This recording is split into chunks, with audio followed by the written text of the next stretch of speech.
Three-cornered Tweety is a pretty great cartoon. This is a Sylvester and Tweety cartoon from 1956. Interestingly, the title card said it was a Tweety and Sylvester cartoon. Just seeing those names the other way on is so bizarre. Directed by Freleng, written by Warren Foster, and we have Mel Blanc voicing Sylvester and Tweety.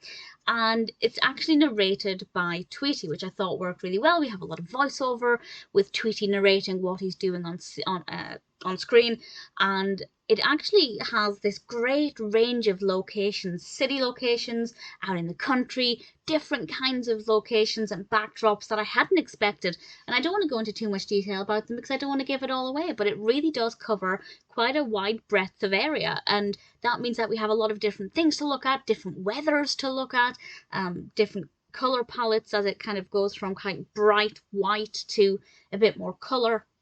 And Tweety is adorable, particularly when he's dressed up in his winter warmers. He's just so gorgeous, and I really thoroughly enjoyed it. It's really good fun, and I have to say one of the best developed narratives because it packs an awful lot into a short space of time, but everything flows really nicely and it all fits together, and we go from A to B to C really smoothly. It's a pleasure to listen to Tweety narrating.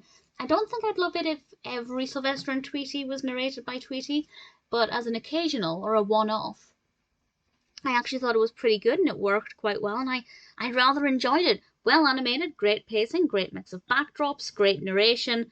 Sylvester I feel like wasn't as interesting in this one as Tweety. Sometimes Sylvester's actions and mannerisms and, you know, dry one-liners he says to the camera are often one of the things I love most, but I didn't feel like they were at the forefront here.